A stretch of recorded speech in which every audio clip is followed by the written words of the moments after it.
प्रदेश के मुख्यमंत्री सीएम योगी आदित्यनाथ के गोरखपुर दौरे का आज तीसरा दिन है। तो वहीं सावन के सोमवार के मौके पर सीएम ने मंदिर में भगवान शिव का रुद्राभिषेक किया, साथ ही विधिवत पूजा अर्चना कर भगवान से आशीर्वाद लिया। इसके साथ ही सीएम ने गोरखनाथ मंदिर में जनता दरबार लगाकर लोगों की समस्याओं को भी सुना और मौके पर मौजूद अधिकारियों को त्वरित कार्रवाई करने के निर्देश भी दिए।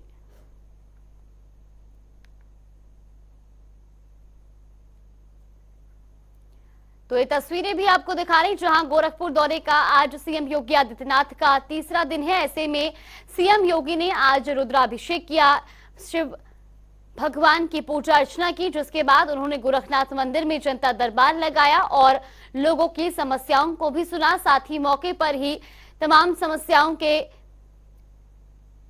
समाधान के निर्देश भी दिए। तो वहीं बीएसपी सुप्रीमो मायावती ने ट्वीट कर बीजेपी पर जमकर निशाना साधा है। उन्होंने ट्वीट कर लिखा कि मध्य प्रदेश सरकार में 50% कमीशन खोरी को लेकर कांग्रेस और भाजपा के बीच जारी आरोप प्रत्यारोप मुकदमे आदि की जननीति से कमर तोड़ महंगाई, गरीबी, बेरोजगारी, जनहित से जुड़े ज्वलंत मुद्दों का चुनाव के समय पीछा छूट जाना कितना उचित, ऐसा क्यों?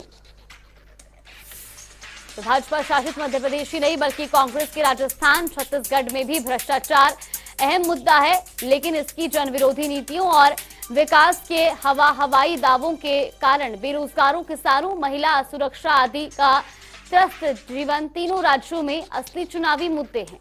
बीएसपी इन तीनों राज्यों में कांग्रेस सरकारों के खिलाफ जनहित और जन कल्याण को लेकर मुद्दों को लेकर अपने बूते पर विधानसभा का ये चुनाव लड़ रही है।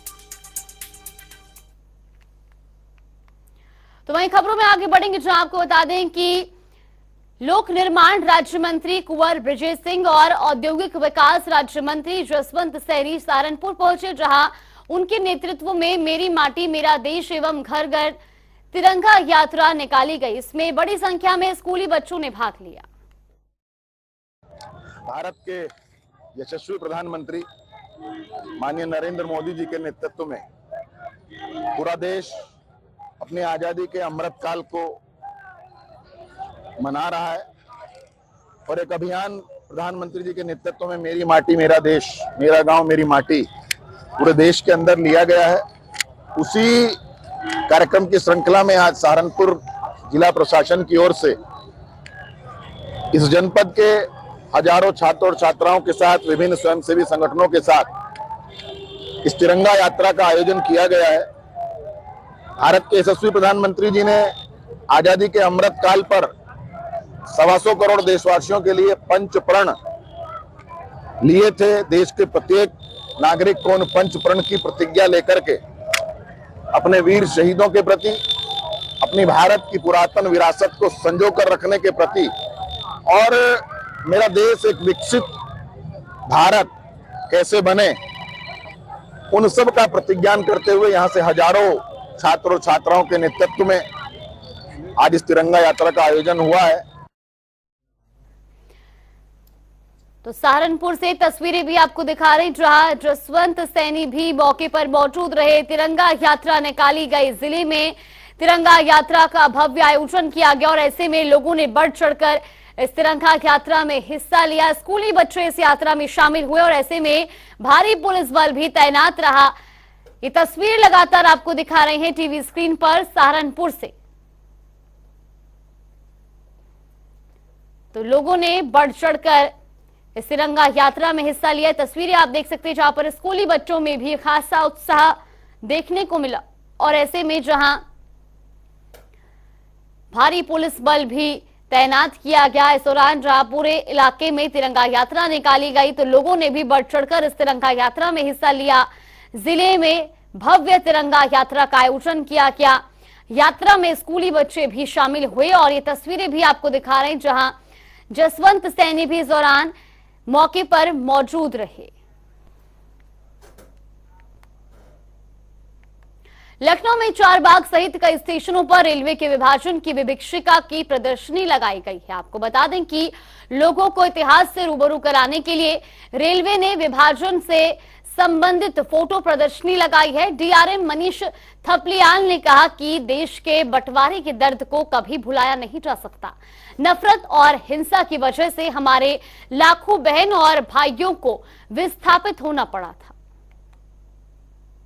हम लोगों ने विभाजन विविका दिवस भी मनाने का को किया है। तो चारबाग स्टेशन पर ही नहीं, रेलवे के बाकी स्टेशनों में भी, लखनऊ मंडल के भी बाकी स्टेशनों में विभाजन की विभीषिका के बारे में हम लोगों को अवगत करा रहे हैं, प्रदर्शनी लगा रहे हैं। जगह जगह तरह तरह के कार्यक्रम हो रहे हैं। स्टेशन पे आप सुन ही रहे हैं कि किस प्रकार के कार्यक्रम हो रहे हैं। मतलब आशय ये है कि सभी को पता चले कि क्या हुआ था, और जो हमारी युवा पीढ़ी है उनको एक जानकारी मिले कि ऐसी विभीषिका हुई थी और वो इससे अवगत रहें और इससे एक लेसन ड्रॉ कर सकें। ये सर कितने दिन चलेगी? ये आने वाले 2-3 दिनों तक चलेगी और सभी स्टेशनों पे, मतलब जैसे भारतीय रेलवे के बहुत स्टेशनों पे हो रही है, वैसे ही लखनऊ मंडल के स्टेशनों में भी रहेगी, जिसमें चारबाग प्रमुख है।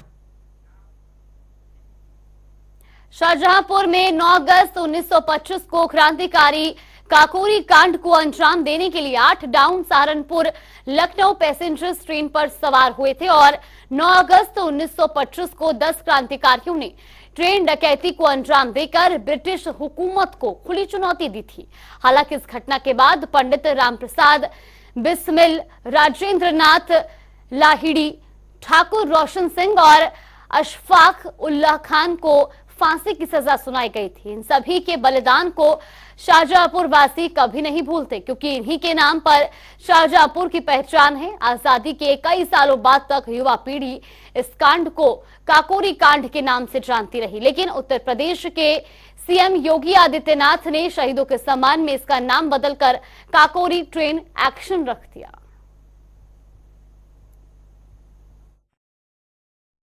आज हम शाहजहांपुर के उसी रेलवे स्टेशन पर मौजूद हैं जहां काकोरी कांड को अंजाम देने के लिए क्रांतिकारी सहारनपुर लखनऊ पैसेंजर पर सवार हुए थे और 9 अगस्त 1925 को क्रांतिकारियों ने अंग्रेजों का खजाना लूटा।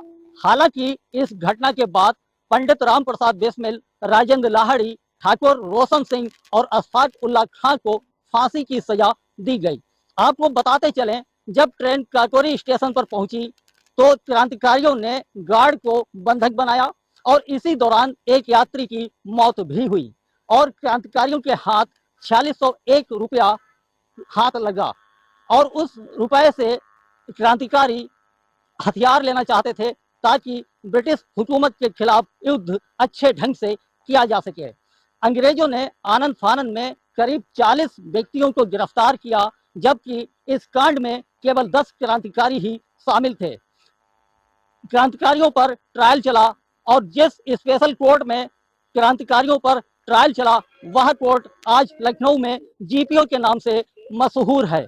आपको बता दें, 6 अप्रैल 1927 को फैसला आया। उसमें पंडित रामप्रसाद बिस्मिल, ठाकुर रोशन सिंह, राजेंद्र लाहिड़ी और अशफाक उल्लाह खान को फांसी दी गई और 10 क्रांतिकारियों को करीब 14 साल तक की सजा दी गई और साथ ही 2 व्यक्तियों को रिहा कर दिया।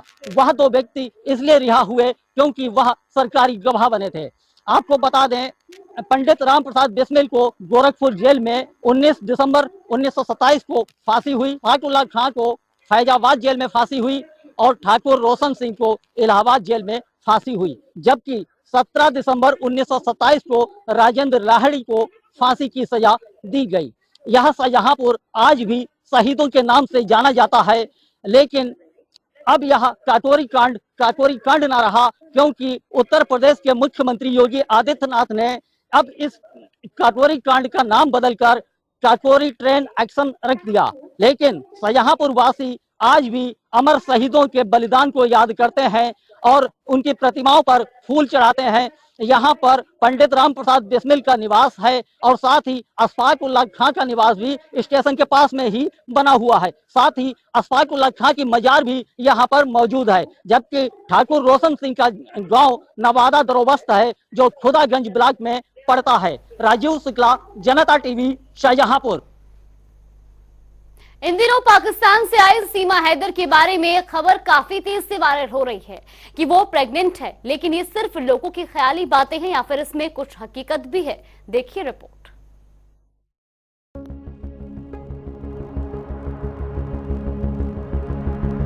इन दिनों पाकिस्तान से आई सीमा हैदर के बारे में एक खबर काफी तेजी से वायरल है कि वो प्रेग्नेंट हैं। लेकिन ये सिर्फ लोगों की ख्याली बातें हैं या फिर इसमें कुछ हकीकत भी है? इस बारे में खुद सीमा हैदर ने क्या कहा, सुनिए।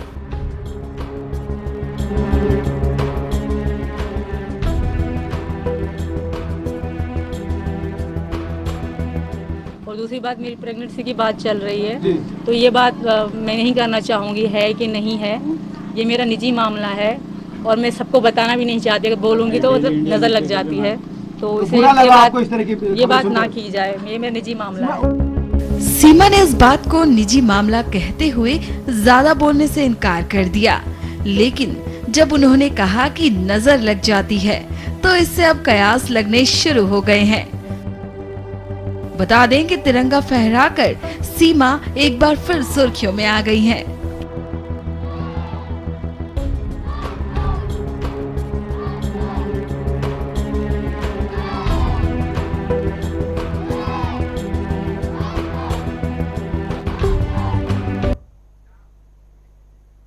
सरहद पार कर पाकिस्तान से भारत आई सीमा हैदर एक बार फिर सुर्खियों में है। उनका एक वीडियो फिर से वायरल हो रहा है, जिसमें सीमा ने अपने पति सचिन के साथ तिरंगा लहराया और साथ ही देश के स्वतंत्रता दिवस के जश्न का वो जश्न मनाती हुई दिखाई दे रही हैं। देखिए रिपोर्ट। पाकिस्तान मुर्दाबाद, हिंदुस्तान जिंदाबाद, हिंदुस्तान जिंदाबाद, हिंदुस्तान जिंदाबाद, हिंदुस्तान जिंदाबाद। भारत माता की जय, वंदे मातरम, वंदे मातरम। सरहद पार कर पाकिस्तान से भारत आई सीमा हैदर एक बार फिर सुर्खियों में है। उनका एक वीडियो फिर वायरल हो रहा है। इस वीडियो में आप देख सकते हैं कि किस तरह सीमा हैदर भारत माता की जय के नारे लगा रही हैं।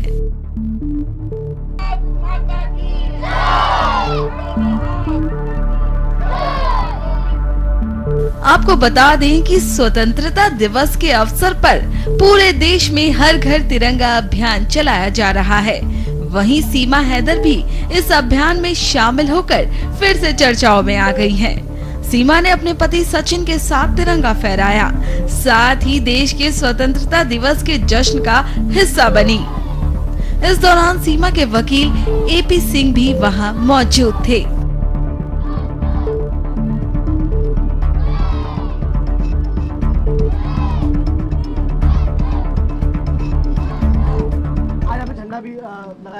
बिल्कुल लगाया है। मैं भारतीय हूँ और मैं लगाऊंगी हमेशा सारी जिंदगी। जी भाई, आप आगे सर से बात कर लें। तो आज आप भारत माता की जय और हिंदुस्तान जिंदाबाद बोलते हैं? बिल्कुल, अब भी बोलूंगी। भारत माता की जय, नरेंद्र दास मोदी जी की जय, योगी जी की जय, मोदी जी की जय, योगी जी की भारत माता की जय, भारत माता की जय, वंदे मातरम, वंदे मातरम, वंदे मातरम। पाकिस्तान मुर्दाबाद, पाकिस्तान मुर्दाबाद, पाकिस्तान मुर्दाबाद, पाकिस्तान मुर्दाबाद, हिंदुस्तान जिंदाबाद, हिंदुस्तान जिंदाबाद, हिंदुस्तान जिंदाबाद, हिंदुस्तान जिंदाबाद। झंडा फहराते समय सीमा हैदर बिल्कुल हिंदुस्तानी रंग में रंगी दिखी।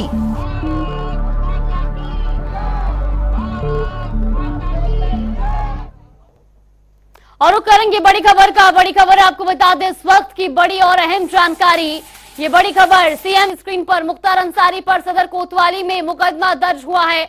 अब्बास अंसारी और पत्नी आफसा के खिलाफ भी केस दर्ज किया गया है। 6 लोगों के खिलाफ सदर कोतवाली में मुकदमा दर्ज हुआ है। व्यापारी नेता अबू फकर खान ने ये मामला दर्ज कराया है। बड़ी खबर आपको बता रही है, बड़ी और अहम जानकारी। मुख्तार अंसारी पर सदर कोतवाली में मुकदमा दर्ज किया गया है। साथ ही अब्बास अंसारी और पत्नी आफसा के खिलाफ भी मुकदमा दर्ज हुआ है। तो कुल मिलाकर के 6 लोगों के खिलाफ सदर कोतवाली में ये मुकदमा दर्ज हुआ है। व्यापारी नेता अबू फकर खान ने ये केस दर्ज करवाया है। धमकी देने का आरोप यहां पर मुख्तार अंसारी पर लगाया गया है। 2012 में लखनऊ जेल में बुलाकर धमकी दी गई थी। व्यापारी नेता की तहरीर पर यह मुकदमा दर्ज किया गया है। गाजीपुर के सदर कोतवाली में यह मुकदमा दर्ज हुआ है। ये बड़ी और अहम जानकारी आपको बता रही, जहां मुख्तार अंसारी पर मुकदमा दर्ज किया गया है। साथ ही अब्बास अंसारी और पत्नी आफसा के अलावा 6 लोगों के खिलाफ सदर कोतवाली में यह मुकदमा दर्ज हुआ है। हालांकि ये पूरा मामला बताया जा रहा है व्यापारी को धमकी देने के मामले में यह मुकदमा दर्ज कराया गया है।